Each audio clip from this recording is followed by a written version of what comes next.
podcast centered around brand building, customer experience, and above all, customer retention. We want to give you the answers to the question, how do I get my customers to come back again? But what if the person buying is not the person who's actually using and enjoying your products? Would that change your strategy? Today, we're covering the difference between your buyer persona and your user persona. We're going to go over how to discover the difference and what this brand has learned and how they leveraged it. And I'm excited to talk about this with Ben Perkins, founder of &Collar. Welcome to the show, Ben. Thanks, Alex. Appreciate you having me. All right, before we get too deep on the topic today, I wanted to give you a chance to introduce &Collar. What do you guys sell? What's the brand all about? Sure. So, what initially started just as, first an idea as a 13-year-old is when Under Armour first came out with those turtlenecks, if you remember. Full polyester spandex. It was like... I had one of those. Yeah, we all did. And so I was actually living in Hong Kong at the time, and I was this, 6'4" American kid walking around in just polyester and spandex. It looked like I belonged in The Incredibles, just walking around Hong Kong. I loved that fabric, and I was like, this is incredible. And the thing that it stood in most stark contrast to were dress shirts, specifically made out of cotton, where, I had to wear them on Sundays or formal occasions or whatever. And they just straight up, they were awful. They sucked. And I thought to myself, hey, if I could combine Under Armour with a dress shirt, that solves most of my awkward teenage problems. That was the idea. So that was the initial idea. My allowance didn't cover initial POs with minimum order quantities of 5,000. So I didn't do anything with it. And then while I was in college playing Division I sports, one sport. I don't want to make it sound like I'm Deion Sanders. I was playing one sport, and I wasn't even that good at it. I was playing soccer, and I said, hey, I love this fabric again. Dress shirts still suck. Let's combine them and democratize them. So it started off just as a white dress shirt designed for graduation or church or, basically the occasions that no one wants to dress up or even be at. Long story short, &Collar was not about fashion. I didn't care about clothes. I was wearing gym shorts and soccer jerseys pretty much every day. Felt comfortable in them. The idea was, hey, let's make a dress shirt that doesn't suck so much for those big occasions. That's awesome. And so &Collar is basically now a full catalog of these dress shirts made from recycled plastic bottles. Mm-hmm. Is that the essence of it? And basically for everyone listening, you can throw liquid at this, you can throw whatever you want at it, and it's not going to stain. It's kind of the essence of the product itself. Yeah. And because I guess that's where, when we had first talked, people think that I'm a whiz scientist coming up with this, but in all reality, it was just picking and choosing from other hero brands, and I think we're going to talk about that later. But Nike for the 2010 World Cup was using recycled plastic in their polyester, and that was where the idea came from. Where it was, I don't know the first thing about science. I don't know the first thing about fashion, so I guess I'm probably the least qualified person on the planet to be doing this. I don't even like it. The whole point was I hated dress clothes, so let's make better dress clothes. Other brands had already started, and most of them were big, and it's nice to see smaller startups doing it as well. And we wanted to be a part of that first wave of non-Patagonias and Nikes to use it. Gotcha. It's interesting because it's kind of like this fashion / engineering product. And from what you're saying, it doesn't sound like it even started from like a fashion angle or an engineering angle. It was just kind of like serendipity that these two things came together and allowed you to solve the problem of, I don't want to wear dress shirts to certain occasions. No, seriously. And I'm not going to pretend like it was something else. Now we're saying, okay, maybe there is something to it. But the initial idea was to sell enough that I could outfit myself for the next 10 years pursuing some white collar management consulting job, and I'd feel a little bit comfortable there. And the R&D behind it, in full transparency, I took a Utah Jazz jersey and like 2 other soccer jerseys, sent them over to factories along with a dress shirt that I liked the shape and look of and fit of, and said, can you combine this material with this dress shirt? That was basically it. And we started to iterate, like you had mentioned, the stain repellency. Again, other brands had done that. And you see it with like, especially outdoor brands with rain jackets and stuff, but saying, hey, can we keep this breathable, light material that we've got, this athletic material, but make it stain repellent? Because again, dress shirts somehow, in what you're wearing right now, you're probably going to be spilled.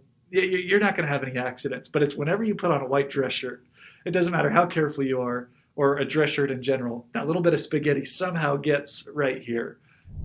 I feel that every time I wear a white shirt, something gets on it. Now, I know we're talking a bit about the engineering, the product itself, and you're saying, hey, we're not the expert there. It's kind of serendipity, but there is something that I think that you are the expert on. And I know you're going to be humble and say you're not, but we're talking a lot about user and buyer personas. So before we go too deep into what Ann Caller kind of discovered and what you did about it, maybe like for those listening, what would you say a buyer persona and a user persona are? Sure. I mean, for me, we don't necessarily use that nomenclature here in house, but it's basically buyer persona from our perspective is who is the person actually giving their credit card information on our website and purchasing the product. I think really that's how we define it. Who is the one who is purchasing the product? And typically that's also, and this is where it's that fine balance. But a lot of the times that's where most of our marketing budget goes towards the person actually buying. As for user persona, we define that as who is the end user of our product. So who's wearing our dress shirt, who's wearing our pants, socks, ties, whatever. So the way we define it is who is actually buying versus who is actually using, making it as simple as that. Gotcha. So the buyer persona is the person who's putting their credit card in on the Ann Caller site. User persona is the person who's going to be wearing it, enjoying it, experiencing it. Yep. And spoiler for everyone here, Ben is obviously joining us today because he found a difference in this. And Ben, you maybe want to talk a bit about the discovery here about the difference between the buyer and the user of the Ann Caller product. And like, did you always have a hunch that that was the case, or did this kind of like strike out of nowhere? Probably a little bit of both. And again, you used this word serendipity before, where for anyone who's listening, I think the barriers to entry to entrepreneurship are lower than ever. And if you just can make a couple discoveries like I think we have, you can do it without being an expert. So that totally separate of what you're talking about. If I can do it, anyone can do that. But back to your question, Alex. We had a little bit of a hunch at first because I think we were using myself as the user persona. We built the initial fit block based on my body, and it looks like we probably have fairly similar bodies because no one at first was making dress shirts designed for 25-year-old guys or 28-year-old guys. They, for whatever reason, were all designed for 38-year-old guys with dad bods. And there's no disrespect to those people. We have fits, and I'm sure I'm going to evolve into that, and I'm looking forward to the day. It's just we said, for whatever reason, no one is making the shirt for the end user. And that was the initial thing. Our first approach was, okay, let's make a product for the end user. So this user persona, which is somewhere between 20 to 35-year-old guy who doesn't want to wear dress shirts. He's more comfortable in a hat. And luckily, our clothes are insanely comfortable, but I would be wearing pretty close to what you are if I didn't sell this for a living. But yeah, it was saying, hey, let's design a shirt that I would actually like because, you know what? Dress shirts suck. That was basically the thought. But you have to wear them. Every guy in America has to have one. So let's make them suck a little bit less and be something they can actually build a connection with. For the first time, you're not reaching into your closet for your buddy's wedding just filled with dread. It's like, hey, this is actually pretty comfortable and I like it. So that was the initial part about buyer persona. And I don't know if you have anything to interject there. No, yeah. So it sounds like user persona was someone very similar to you. And then obviously at some point there was this discovery of like, you're building for this person. They're the person who's going to use it, but someone else is potentially making the purchase here. So who is that someone else for Ann Caller, and like, how'd that happen? Like, how did you find that out? So it's predominantly women. and predominantly mothers and significant others, those who care about those 20 to 35-year-old guys and their wardrobes, the ones who are like, Alex, I just want you to succeed in life, where they genuinely care about you and they want to help you graduate from your college hoodie and jeans. And so, I mean, 65% of our purchasers right now are women. Again, either married to, dating, or mother of are that user persona. And the main motivation is they want the important men in their life to look better, where they they don't love the sweatpants, and hey, we all know how great they feel, but they don't love the sweatpants. They don't love the ratty T-shirt or just the hoodie. They if you go on, so I mean, anecdotally, if you go on your own Instagram account and scroll through your feed, a lot of times on women's accounts who have significant others or sons, the pictures are when their men are dressed up, and so I mean, again, this is a part of the initial hunch. We didn't have any data. We didn't do any like deep market research. It was just okay. I think the women are the ones who care more because our guess is that the user persona, so the guy, if I'm the guy, I would rather spend my money on a new pair of Nikes. Let's be real, or on a new pair of Allbirds, and again, a hero brand. I would rather spend my money there than on a dress shirt, the last thing I want to wear. But then we started to do in-store pickups. So this is our little office. Just it's not an actual store; it's an office building, and we just threw on our website for trying to reduce returns and exchanges, which is where I think our relationship first started. Where it's like, okay, with clothing, especially with dress shirts with two fits, it's hard. Where we want a shirt that fits really well, but it's not. We've got the two different fits. It has to. The collars have to fit. The sleeves have to fit. And so we started to offer this in-store pickup where, hey, if you want to come try your stuff on before you purchase, we've got a little Shopify POS card swiper. You can come buy it here, just pick up your order here and make sure you get the right thing. Because again, we are totally on board with you and the Loop team. Let's get customers the right stuff and make that as easy as possible. And so we started to do these in-store pickups. We didn't think anyone would come. Oh, and I'm lying. Before we even moved into an office, we were in my basement.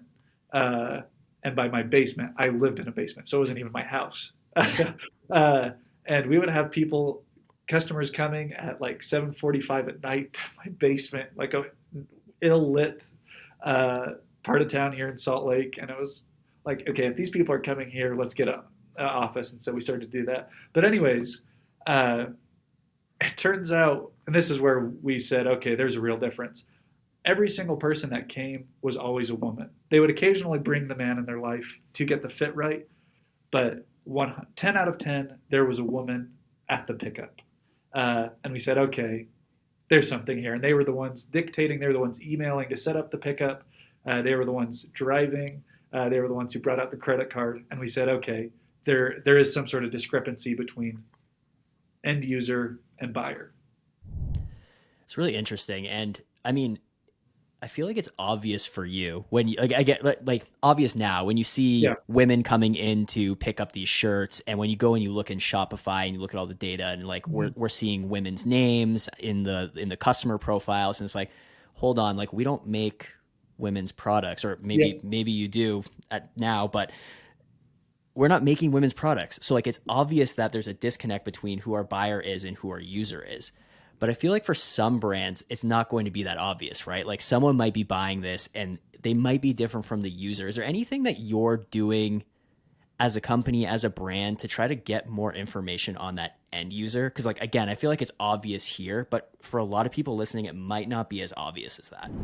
Sure. And that was the easy part for us, like you were saying, where if I'm a wallet company and it's a woman's name or a men's name and the product, I mean, can work for anyone, that's where it's pretty tough to make those findings. But yeah, we don't offer a single woman's product. But if I scrolled through Shopify on that orders list, I mean, you just go down, it's all women's names. And they're not buying, I mean, occasionally they do.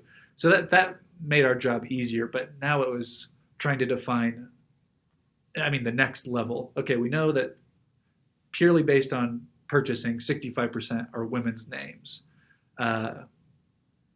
Now, how do we, like you were saying, how do we break that down? Are they buying it for boyfriend? Are they buying it for a husband? Are they buying it for a son? What age group are they in? What are they buying it for? And so we started, I don't know if you're familiar with Okendo Yep. reviews. And so we, talking about SaaS and our tech stack, we started working with them because before we were sending out a very generic NPS survey, just trying to get that net promoter score, and it would go out non-discriminately to everyone, just a score with a comment. But we're saying, okay, we're wasting this opportunity where we're getting great feedback, open rates are great. Let's try to dig deep. And so, yeah, now we do, and we incentivize it pretty heavily because we want to find out this information. But I think it's 14 days after you receive goods, so giving you enough time to actually try them on and interact with them. We send out this survey, and what it's asking, there's a few product attributes like what size did you buy, what size do you usually buy, to hopefully reduce those returns exchanges for people who haven't purchased yet, saying, oh, this guy or this person purchased a large and they usually wear medium or whatever. So we were doing the product attributes, but really what we wanted to find out were customer attributes and these persona attributes. So first question, did you buy for yourself or for someone else? So a binary, you or for someone else. And typically that falls in line with if it's a woman's name or a men's name. So that wasn't that breakthrough, but did you buy it for yourself or someone else? Next one, age range of age of end user. So who are the actual people buying for us? And it does different little age ranges. And then for what occasions of use are you wearing our shirts? Is it for formal occasions? Is it for a date? Is it for everyday work? Trying to find out exactly. So trying to find out as much information as we can about both personas, the end user and the buyer. I love that. And even asking the simple question of, is this purchase for you? That's a very, very powerful question to ask. And especially, again, like we're seeing women versus we know the products for men.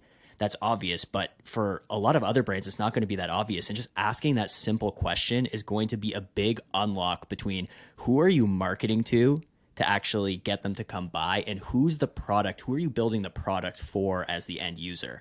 And with all that information and like knowing this difference, like did that change anything about the on-site interactions or maybe how you structure customer support and kind of those interactions on site? Now knowing that it's 65% of the people who are on the site are going to be women versus men? Absolutely. And so, I mean, the first action item we did was hire and they internally call themselves the dream team. So our customer support team are exclusively, yeah, hey, they earned it. And I would say they're better than the 94 Olympic team. Just going to say, or whatever year it was, 92, 94. But anyways,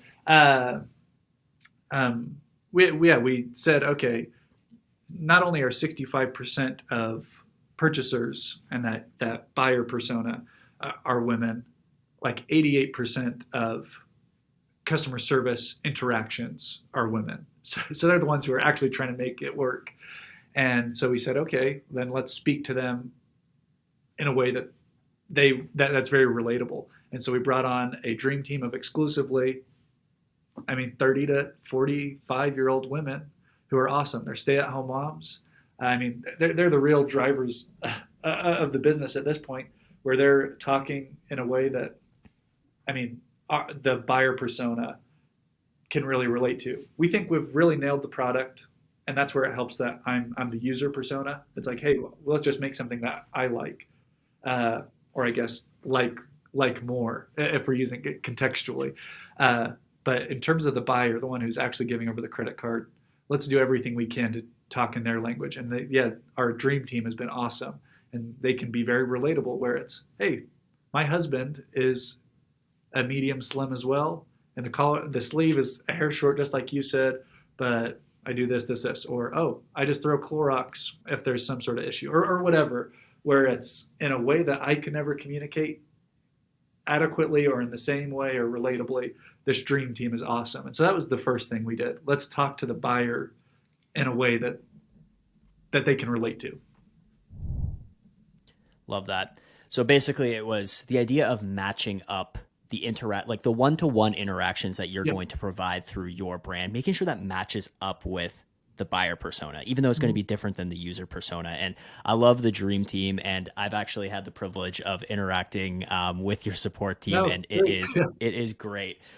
So for everyone else out there, it's basically making sure that your support team is going to match the tone and they're able to speak the language of the people who are actually going to be on the site buying.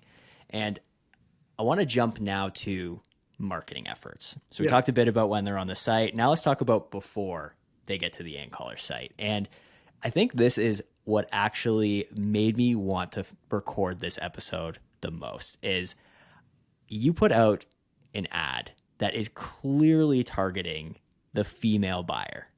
And I wanted to get your thoughts, and I'll put a link to this video, to this asset in the show notes so everyone can take a look. But like, maybe tell me a bit about how did that come together? How did you put together that campaign?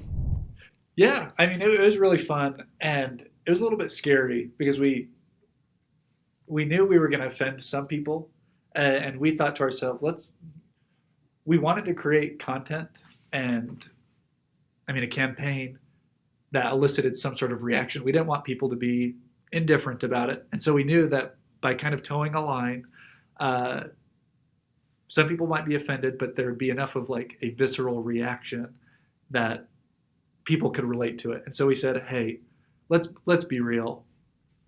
20 to 35-year-old guys do not care. And I mean, really, men of any age, unless you're wearing your Brooks Brothers and you go get it fitted every single day, or get it fitted and wear it every single day, I don't think you really care about your dress shirt. Let's be real.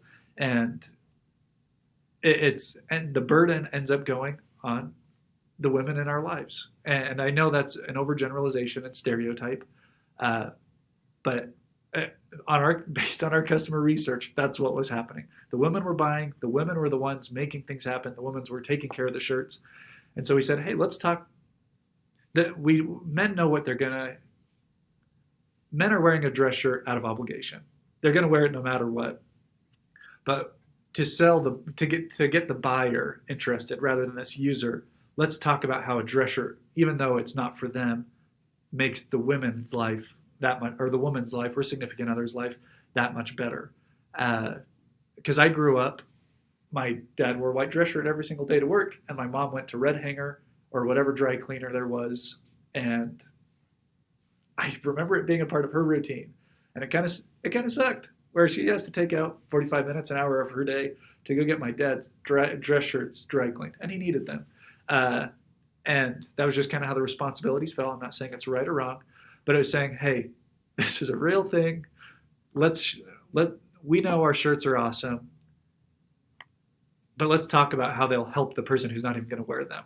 Let's talk about the buyer. And so we said, let's do a campaign that talks about how it's machine washable, it's stain repellent, so you don't have to be worried if you're from the woman's perspective, you're out with friends, you finally got your guy out, you're out with friends, and let's not have him embarrass you as a couple by making it stain repellent.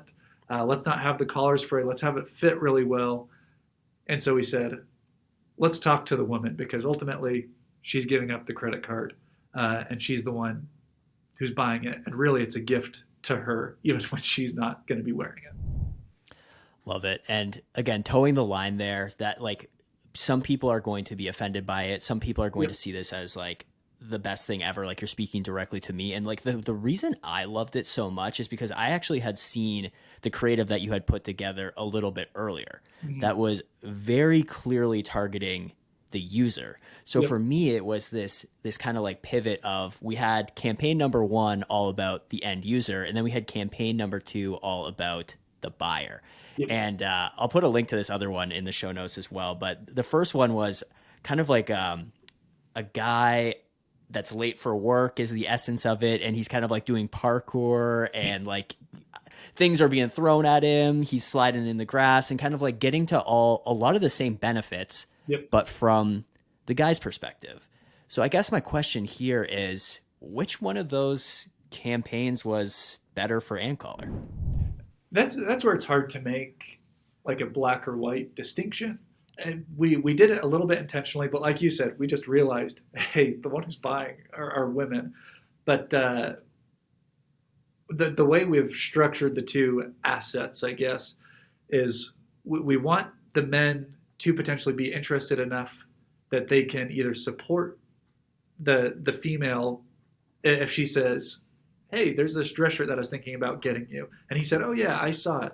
So that commuter, we call it the commuter video, uh, where we try not to take ourselves too seriously. That's one thing. We don't. It's like, hey, we don't want to for both groups, both the buyer and the user. We don't want a guy next to a red Ferrari with like a girl in a red dress. I mean, what you see with typical fashion, it's like, we're not selling that. We just want to sell you comfort. We're not going to make you special. We're just going to make you feel like yourself rather than a sellout. And so we designed them to work together where the commuter video almost exclusively only goes to men and it performs very well. I personally prefer that video because, like you said, it speaks to me. But I mean, ultimately, in terms of campaign and how we're running ads, they both are running one to the men, one to the women, and hopefully they kind of work together. This triangulation. Oh, for the both of us, we should get this dress shirt. One because you're using it, and one because I have to end up taking care of it. But I guess if you had to choose one or the other, it's called Sexy Dad. Sexy Dad had more of a revenue impact, which makes sense if 65% of purchases are coming from women and their average order value is higher. It makes sense. So Sexy Dad beat Supertramp in that. Okay, this is sounding horrible. Devin Supertramp. Yeah, Devin Supertramp's a YouTube influencer that ran that video. So the video is the commuter video. Sorry. Yeah. Gotcha. So the campaign that was targeting the buyer obviously had the revenue impact, and that makes sense. But from your perspective, they're actually working in tandem. So Absolutely. There's a buyer persona ad, and that is designed to like, hey, how can I get someone to make that purchase? But obviously, they're not going to make another purchase if we can't get the user of the product on side with this purchase as well. So the commuter ad was all about showing the benefits, making sure that that person who's actually going to be using it, wearing it, sees it as has the same value for it as the buyer does. So they're working in tandem. Even if we're going to say that the buyer persona campaign had more of a revenue impact, you actually see them working very well together. And maybe it wouldn't have had the same revenue impact if we started there and we didn't have that user campaign kind of already in market. Mm-hmm. Yep. Is there anything else kind of around this topic that I didn't ask you that you think is important for our listeners to know if they're kind of starting to look at this difference between the two?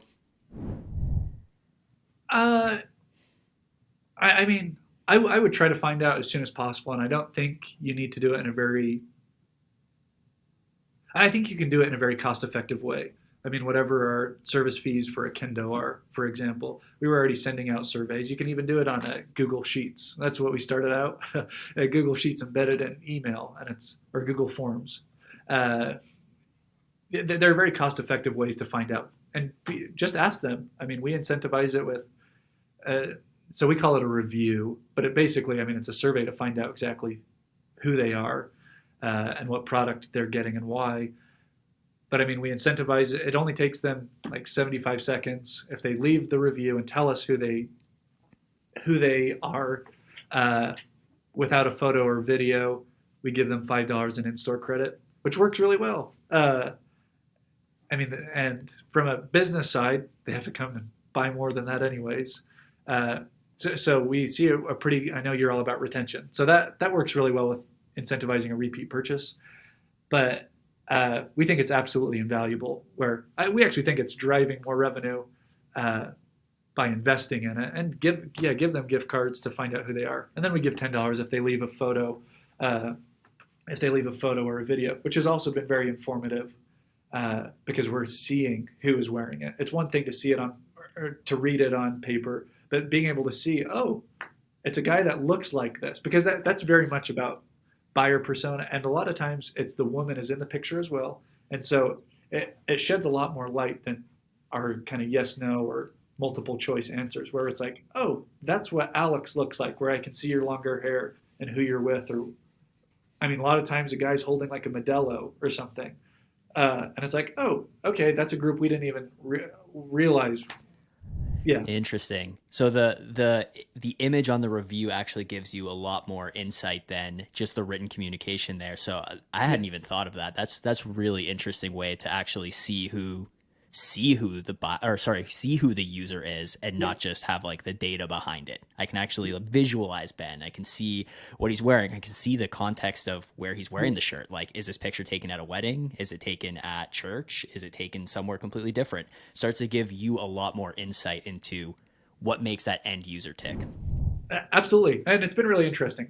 That part is not scientific in any way, but it's like, oh, this is what this guy in Minnesota who purchased our shirts. Again, that's the coolest part about business, where it's like some dude in Minnesota, or I guess 65% of the time, some woman in Minnesota, uh, willingly gave their credit card information to some product we created I mean, out of a Utah Jazz jersey, and which is always really cool. But yeah, it does help because it's, again, they can answer that they're wearing it to work every day or whatever. But when you see them lounging back, clearly at like a bar, because there's a lot of those that come in, and it's like, oh, this is being used in a lot different situation than we would have anticipated, which is really cool. So I would say whatever you can, and you can do it in a very cost-effective way. You don't need to pay Nielsen. You don't need to pay some data analytics or insight company. Just ask your users. And I mean, I guess statistical significance, you only need like 300, and incentivize it until you can find out. And then that way you can, I think, target customer support. You can target, I mean, returns and exchanges. And that's something we are trying to do, because you know what? 65% of our users are much more prone to returns and exchanges than 35%. So that helps us with what we put in, like inserts inside of our packaging and everything, where that now Sizing dictates. guides, product descriptions, Yeah. all sorts of things. And now let's tailor it to the 65% who are generating most of that revenue. So, yeah. Yeah, I think it's really important. And one thing you said at the beginning there is like, do it now. You don't need to wait for market research. You don't need to wait for some big tool to come help you out here. And like, even just having a few conversations, like Yeah. you can be completely blind to this, and just having, I don't know, 10 conversations with people who bought this and asking that very simple question: did you buy this for you, or did you buy it for someone else? That's going to Yeah. unlock so much insight, and it's going to drastically change the entire customer experience you're able to put together. And that can change your business. Hmm. Absolutely. So, Ben, one thing I like to ask every person who comes on the show is, are there other brands that you look to for inspiration? Any other brands out there that are doing something you love that you think other people should also be paying attention to? Oh, totally. And there's two brands. So my co-founder Jordan, uh, and this is one where we're almost acolyte level, where I'm not a part of an ambassador, and he's not a part of an ambassador program for either of them. It's, I guess, we're living proof that I guess your top customers generate whatever percentage of profits, and I mean, I believe it. So his is Patagonia, which is, I mean, a commitment to quality, and that's our thing, where we're democratizing. I mean, there are other brands out there that make performance dress shirts. Very biased and subjectively, I say ours are the best, regardless of price. But that's been our commitment. We want to make an awesome product first that just so happens to be democratized, because you know what? No one wants dress shirts. And I don't mean that in like a self-deprecating way. I would rather wear a t-shirt, but you need dress shirts, so let's make them affordable and awesome. And that's where he loves Patagonia, where, I mean, they've got kind of an unwavering excellence to quality. And we wish we could get to the level in terms of sustainability where, I mean, they're just pretty dope, where they are like staunch in what they do. And hey, we're not going to do this because of this impact. Where we're not there yet, we'd love to get there. So his is Patagonia. But the one I can really speak to is Allbirds. I think they are the most awesome brand on the planet. Their product is awesome. I wish I could say I backed their first Kickstarter, but I was one of their pre-orders when they launched on Shopify the very first time. And I mean, I've spent a lot of money there. I've told a lot of people about them because I think they nail really what we want. We love their tone, where we've always talked about on this spectrum, and I hope it's okay since you talk about other brands, where, I mean, a brand that's killing it and we really respect what they're doing is Chubbies. But I mean, they're a little bit more I guess frat boy is the way we describe it. Which hey, they know who their buyer and user personas are, and that's where it's like Yep. I full full credit to them, applaud them. That doesn't speak as well to me as a buyer or a user. I still have their products though, and they're awesome. Um, but if that's like kind of the slapstick or like a bird dogs, if they're over here, and then you've got someone who's serious all the way on the other side. We think Allbirds is like perfectly relatable and personable and a little bit witty, where I don't think they take themselves too seriously, but an awesome product. And then the sustainability, which is really, really cool, where, I mean, they're transparent that it's kind of a good, better, best scenario. They're not at the best yet, but they're partnering with Adidas to make, I mean, zero carbon footprint shoes. And it's like, both of them are, I think, the best brands that are out there. And we're trying to get there. Those are two really good examples in Patagonia and Allbirds. And if I had to summarize kind of like what the through line between those brands is, like, killer product. They are both focused on sustainability and have like a clear message and purpose behind their product. And they clearly know and understand their user, like we've been talking about today. They've made it perfectly relatable and perfectly positioned for that user to buy and use it ongoing. And Ben, I'm going to do my best to kind of summarize everything that we talked about here today. So bear with me. Buyer and user persona. Buyer is the person who's actually putting the credit card into your Shopify site and making the purchase. User is the person who's going to put it on, experience it, feel it, interact with it. There can be a difference between the two. Look at your Shopify purchase information, take a look at what those customers look like, and try to see if you can find a difference with your users. That's going to be harder for some brands. So Ben's recommendation here is use a tool like Okendo and just start to ask people. Start to ask, did you make a purchase for you or did you make a purchase for someone else? Because that's going to start to build up this information library about what your user looks like compared to what your buyer looks like. And once you know that, you can actually start to make changes across your site and across your experience. So what Ben and the team did here is they made sure that their customer support team was super relatable to the buyer so that they could speak the same language and connect on a deeper level. And in terms of the campaigns that they're actually putting together here, it's important to actually focus on both. You need to have marketing that is tailored to the buyer to get them to actually come and make the purchase. But if you can't get that end user on side with that purchase, then that first campaign is going to fall apart. They have to work in tandem together. And Ben's final piece of advice was make sure that you start on this now. It is going to change everything about how you operate, from customer support to marketing. And if you can know the difference there, it's going to have a huge impact. Ben, anything I missed there?